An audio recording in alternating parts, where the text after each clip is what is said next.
Now the serpent was more subtle than any beast of the field which the Lord God had made. And he said unto the woman, Yea, hath God said, Ye shall not eat of every tree of the garden?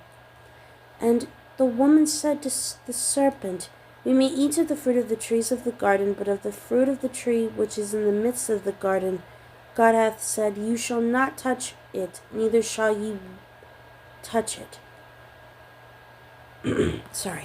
But of the fruit of the tree which is in the midst of the garden, God hath said, Ye shall not eat of it, neither shall ye touch it, lest ye die.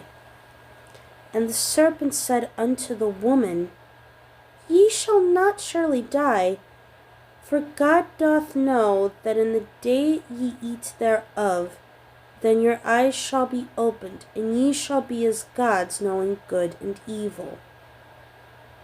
The fall of man. And when the woman saw that the tree was good for food, and that it was pleasant to the eyes, and the tree to be desired to make one wise, she took of the fruit thereof and did eat, and gave also unto her husband with her, and he did eat. The eyes of them were both opened, and they knew that they were naked, and they sewed fig leaves together, and made themselves aprons.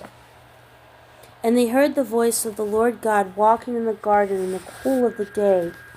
And Adam and his wife hid themselves from the presence of the Lord God amongst the trees of the garden. And the Lord God called unto Adam, and said unto him, Where art thou? And he said, I heard thy voice in the garden, and I was afraid, because I was naked, and I hid myself. And he said, Who told thee that thou wast naked? Hast thou eaten of the tree whereof I commanded thee that thou shouldest not eat? And the man said, The woman whom thou gavest to be with me, she gave me of the tree, and I did eat. And the Lord God said unto the woman, What is this that thou hast done? And the woman said, The serpent beguiled me, and I did eat. The curse. And the Lord God said unto the serpent, Because thou hast done this, thou art cursed above all cattle, and above every beast of the field. Upon thy belly shalt thou go, and dust shalt thou eat all the days of thy life. And I will put enmity between thee and the woman, and between thy seed and her seed. It shall bruise thy head, and thou shalt bruise his heel. Unto the woman he said, I will greatly multiply thy sorrow and thy conception.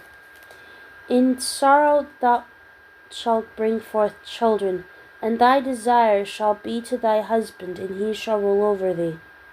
And unto Adam he said, Because thou hast hearkened to the voice of thy wife, and hast eaten of the tree of which I commanded thee, saying, Thou shalt not eat of it, cursed is the ground for thy sake. In sorrow shalt thou eat of it all the days of thy life. Thorns also and thistles shall it bring forth to thee, and thou shalt eat the herb of the field. In the sweat of thy face shalt thou eat bread, till thou return to the ground, for out of it wast thou taken. For dust thou art, and unto dust shalt thou return. And Adam called his wife's name Eve, because she became the mother of all the living.